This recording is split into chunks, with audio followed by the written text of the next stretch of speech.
Okay my dear students, मैं योगेश त्यागी physics lecturer Tagore शिक्षा समिति के ऑनलाइन प्लेटफॉर्म पर आपका एक बार फिर स्वागत और अभिनंदन करता हूं।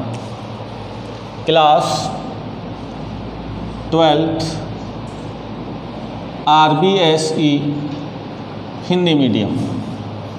तो बेटा हम पढ़ रहे थे चैप्टर नंबर 2, जिसमें टॉपिक चल रहा है अपना गाउस के नियम के अनुप्रयोग। तो गाउस का एक अनुप्रयोग हम पढ़ चुके हैं कि किसी अनंत रैखिक आवेश के कारण विद्युत क्षेत्र की तीव्रता कैसे ज्ञात की जाती है। आज हम इसका दूसरा अनुप्रयोग पढ़ेंगे, नंबर 2, और ये है बेटा अपरिमित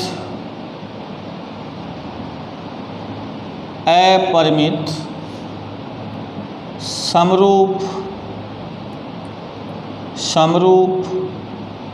आवेशित अचालक परत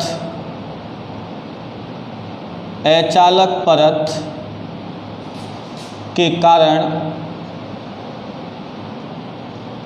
विद्युत क्षेत्र की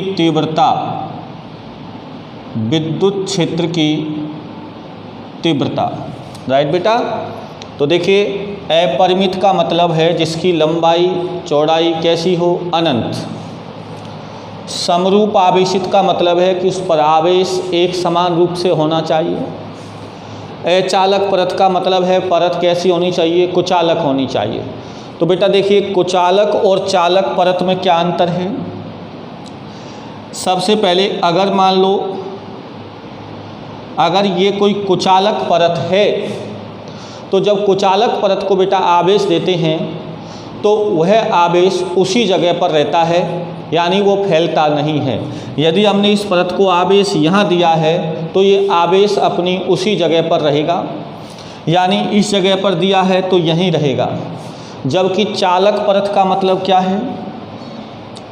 चालक परत का मतलब बेटा ये है कि अगर सपोज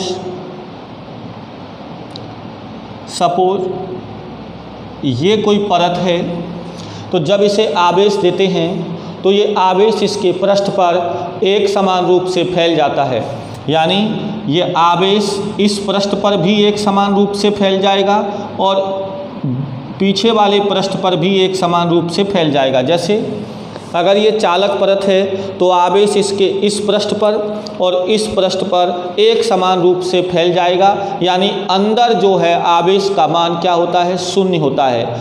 यानी किसी चालक परत या किसी चालक वस्तु के अंदर आवेश का मान शून्य होता है। संपूर्ण आवेश उसकी परत पर दोनों तरफ एक समान रूप से फैल जाता है, जबकि कुचालक परत में आवेश उसी जगह पर रहता है जिस जगह पर आवेश दिया जाता है, राइट बेटा।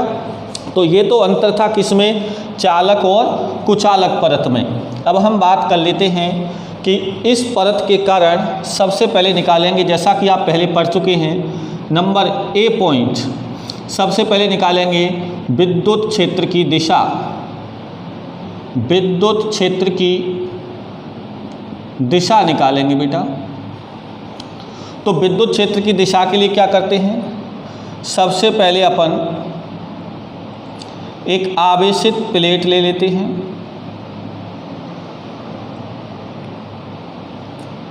देखिए बेटा, ये एक प्लेट है जो कैसी है, अपरिमित आकार की एक प्लेट है।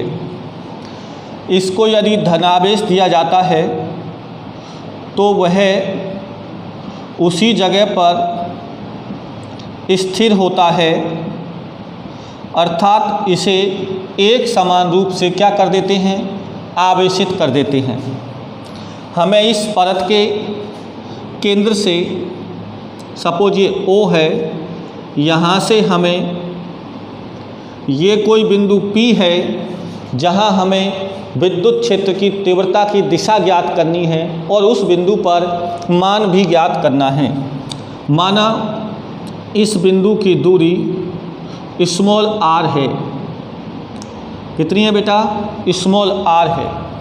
जैसा कि हम पहले अनुप्रयोग में पढ़ चुके थे, इससे समान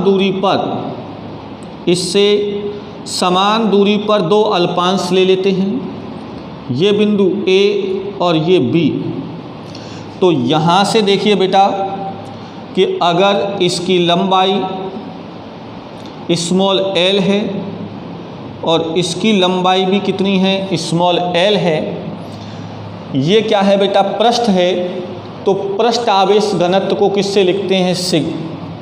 सिग्मा से।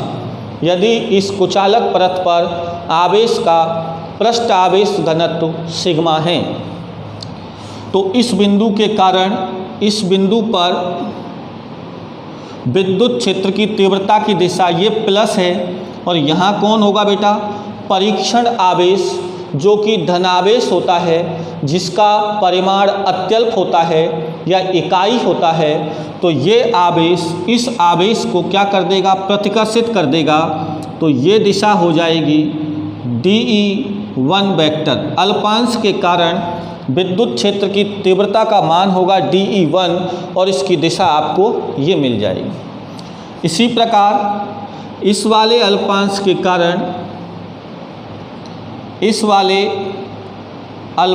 के कारण आपको क्या मिल जाएगी? ये दिशा मिल जाएगी और इसका मान हो जाएगा बेटा DE2 वेक्टर। इनकी दिशाएं एक ही सरल रेखा के अनुदिश नहीं हैं, इसलिए इसके कंपोनेंट को डिवाइड करेंगे, यानी इसके घटकों में बांटेंगे इसको। इसके लिए क्या करना है? इसको 90 डिग्री के मिडिल में लाना है और इसको भी 90 डिग्री के मिडिल में लाना है। और ये पॉइंट क्या है? P है। ये पॉइंट क्या है? P। तो अगर ये कोण थीटा है और ये कोण थीटा है, तो इसके सम्मुख कोण भी क्या होंगे? थीटा।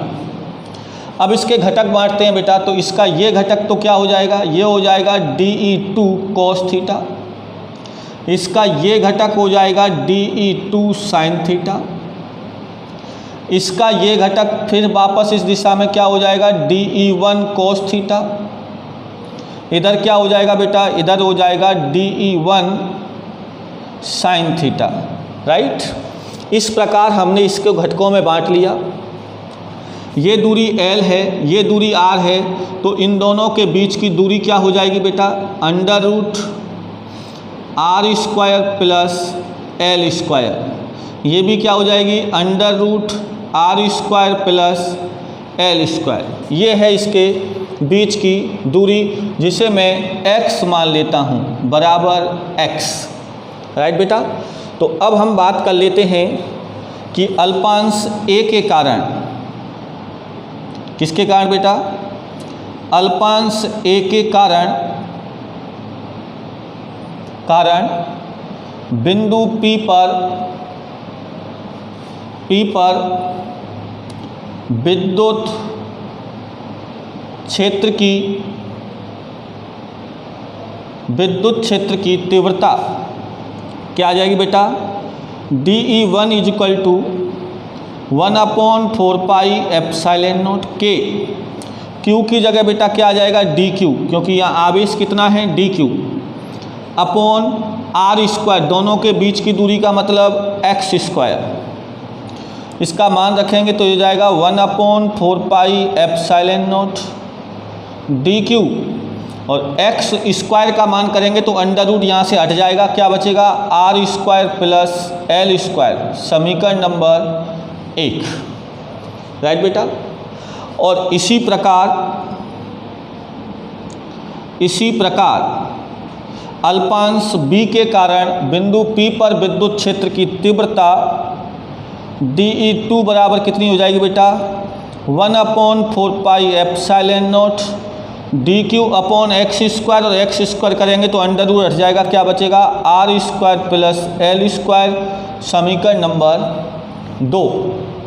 और समीकरण 1 व 2 से क्या स्पष्ट है? समीकरण 1 व 2 से क्या स्पष्ट है बेटा? स्पष्ट है कि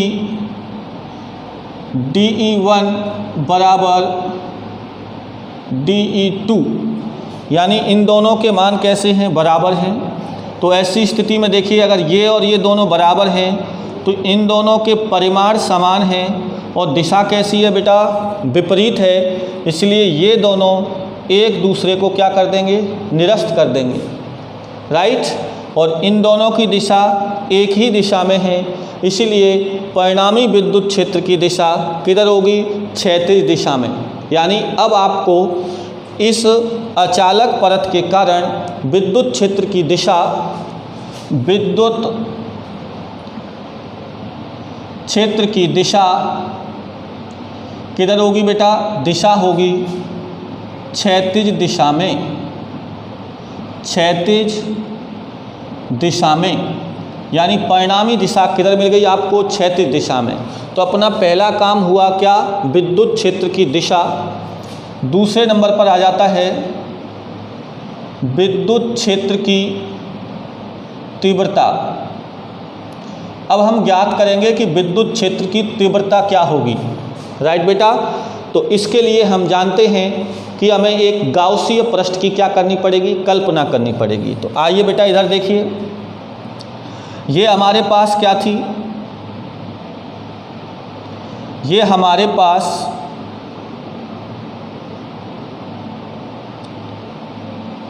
पास एक परत थी जिस पर हमने धनावेश एक समान रूप से दिया था और वो उसी जगह पर स्थित था। अगर इस प्लेट पर धनावेश है तो इस दिशा में विद्युत क्षेत्र की तीव्रता और इस दिशा में बराबर दूरी पर कैसी होगी, समान। जैसे ये प्लेट है तो अपन इस धनावेश के कारण इधर भी निकाल सकते हैं मान और इधर भी निकाल सकती है। तो हमने किधर निकाला, इधर निकाला है, तो दिशा किधर आ गई, इधर। और अगर इधर निकालते तो बेटा दिशा किधर आ जाती, इधर। यानी क्षैतिज दिशा में ये लेफ्ट साइड में आ जाती, अभी किधर आई है, क्षैतिज दिशा के राइट साइड में आई है। तो यहाँ पर हम एक गाउसीय पृष्ठ की कल्पना करेंगे। और गाउसीय पृष्ठ पहले क्या लिया था हमने, बेलनाकार। आज भी हम बेलनाकार लेंगे। देखिए कैसे लेंगे, यहाँ से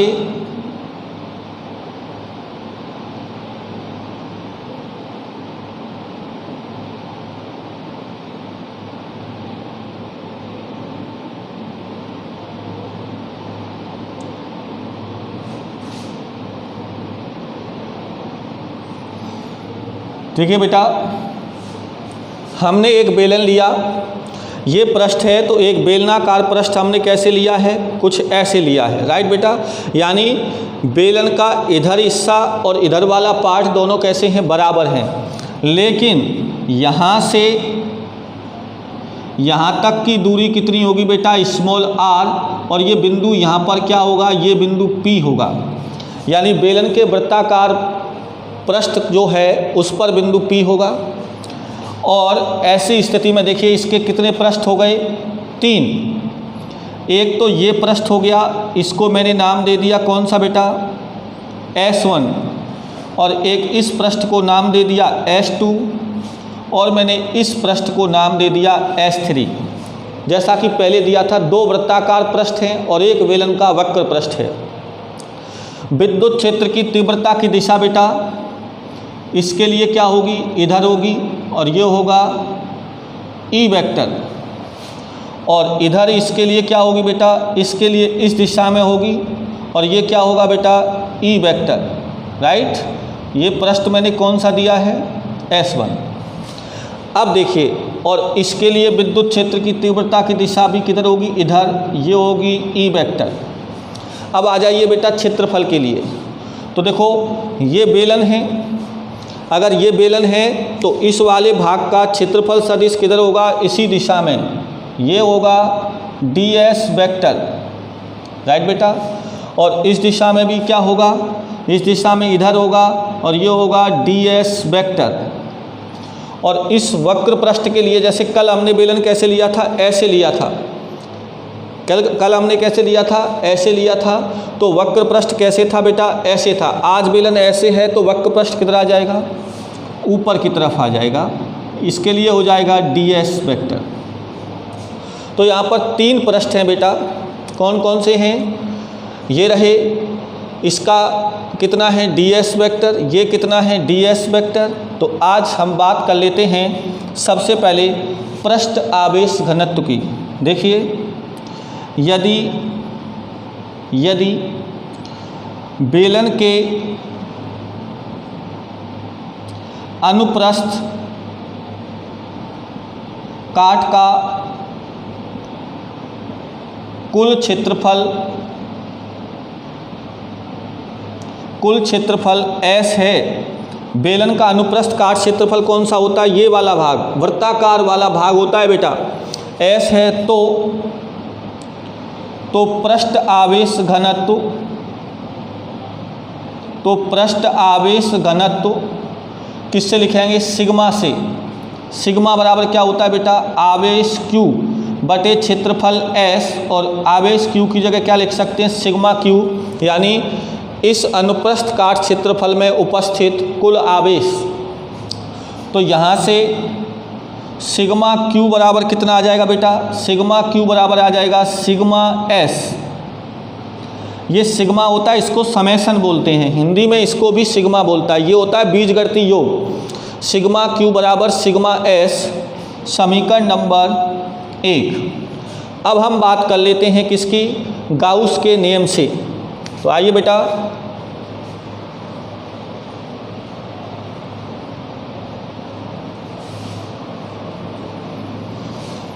अब बात करते हैं गाउस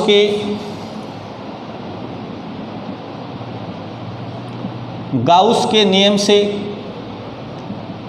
क्या होता है बेटा, बंद पृष्ठ पर समाकलन E vector dot ds vector बराबर सिग्मा Q बटे एप्सिलॉन नॉट। अब इस बंद पृष्ठ को 3 भागों में तोड़ देते हैं। पहला पृष्ठ S1 E vector dot ds vector, दूसरा पृष्ठ S2 E vector dot ds vector, plus तीसरा पृष्ठ S3 E vector dot ds vector बराबर सिग्मा Q का मान कितना है बेटा, सिग्मा S बटे एप्सिलॉन नॉट। अब बेटा डॉट हटाएंगे तो S1 यहाँ से क्या आ जाएगा, EDS cos थीटा। पहले पृष्ठ के लिए थीटा का मान कितना है, 0, क्योंकि दोनों एक ही दिशा में हैं, इसलिए थीटा इज इक्वल टू 0। दूसरे वाले पृष्ठ के लिए EDS cos, दूसरे वाले पृष्ठ के लिए भी दोनों एक ही दिशा में, इसलिए थीटा बराबर 0, प्लस S3 तीसरे पृष्ठ के लिए EDS cos, इन दोनों के बीच का कोण कितना है बेटा, 90 डिग्री। तो ये हो जाएगा cos 90 बराबर sigma S upon epsilon not. cos 90 का मान क्या होता है बेटा, 0, इसलिए ये टोटल क्या हो जाएगा, 0 हो जाएगा। cos 0 का मान कितना होता है, 1, कितना होता है, 1। और बेटा हम जानते हैं कि E का मान इस पूरे पृष्ठ के लिए या इस पूरे पृष्ठ के लिए दूरी समान होने की वजह से इस पर प्लस है, जो हम पहले नहीं लिख पाए थे, कोई बात नहीं है, प्लस प्लस प्लस। यहाँ से दूरी समान होने के कारण सब जगह विद्युत क्षेत्र की तीव्रता समान होगी, इसलिए इसे बाहर निकाल देंगे। E S1 ds plus S2 E बाहर आ जाएगा ds बराबर sigma S upon epsilon not. Right बेटा। अब सुनिए, S1 ऑफ ds यानी इस वाले पूरे पृष्ठ का क्षेत्रफल, कौन से का, वृत्ताकार का, तो हमने क्या माना है, S माना है। तो ds का समाकलन करेंगे तो क्या आ जाएगा बेटा, S। तो यहाँ से क्या आ जाएगा, ये आ जाएगा ES प्लस E, दूसरे वाले पृष्ठ का भी वृत्ताकार भाग उतना ही है, तो ये भी हो जाएगा ES sigma S upon epsilon not. तो ये हो जाएगा बेटा 2ES बराबर sigma S upon epsilon not. S से S कैंसिल हो जाएगा, तो E बराबर हो जाएगा sigma upon 2 epsilon not. Right बेटा। अगर इसको हम सदिश रूप में लिखेंगे, सदिश रूप में, तो क्या होगा, ये होगा ई वेक्टर बराबर sigma upon 2 epsilon naught n cap. N cap क्या है, एकांक सदिश है जिसकी दिशा इस शीट के या इस पृष्ठ के लंबवत होगी। इस शीट के पृष्ठ के कहाँ होगी, लंबवत होगी। ये इसका सदिश रूप है। यहाँ से आपको क्या देखने को मिल रहा है,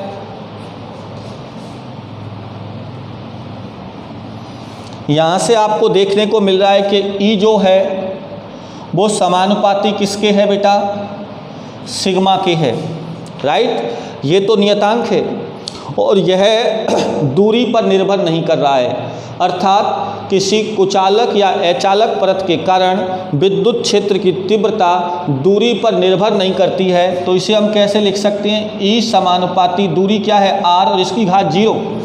किसी राशि की घात 0 का मान क्या होता है, 1 होता है। अर्थात यहाँ पर हम ये भी तो लिख सकते हैं r की पावर 0। r की पावर 0 का मान बेटा क्या होता है, 1, और 1 का गुणा करेंगे तो वापस आपको क्या मिल जाएगा, यही मिल जाएगा। इसलिए इसे लिख सकते हैं e समानुपाती r की पावर 0, अर्थात e दूरी पर निर्भर नहीं करता है, नहीं करता है। अगर कोई ग्राफ बनाने के लिए कहे बेटा तो यहाँ हो जाएगा ई और यहाँ हो जाएगा सिग्मा, तो इसके लिए ग्राफ आएगा एक सीधी रेखा, क्योंकि ये दोनों एक दूसरे के समानुपाती हैं। और बेटा जो मैं PDF भेजूँगा उसमें कहीं पर भी यहाँ गलतियाँ हों तो उन्हें सुधार कर लेना। और अगर यहाँ ई है और यहाँ आर है, गलती से PDF में यहाँ सिग्मा लिख गया है, उसे आप आर लिख लेंगे, ठीक है। अगर ये ई है और ये आर है तो बेटा क्या करेंगे आप कि अगर r बराबर 0 पर e का मान इतना था तो r के मान बढ़ने पर e का मान नहीं बदलेगा, अर्थात e का मान नियत रहेगा। देखो r बदल रहा है लेकिन e का मान नहीं बदल रहा है, इसका मतलब है कि e का मान r पर निर्भर नहीं करता है। ये दोनों ग्राफ यहाँ कंप्लीट हो जाते हैं और ये आपके गाउस के नियम का दूसरा अनुप्रयोग कंप्लीट होता है। धन्यवाद।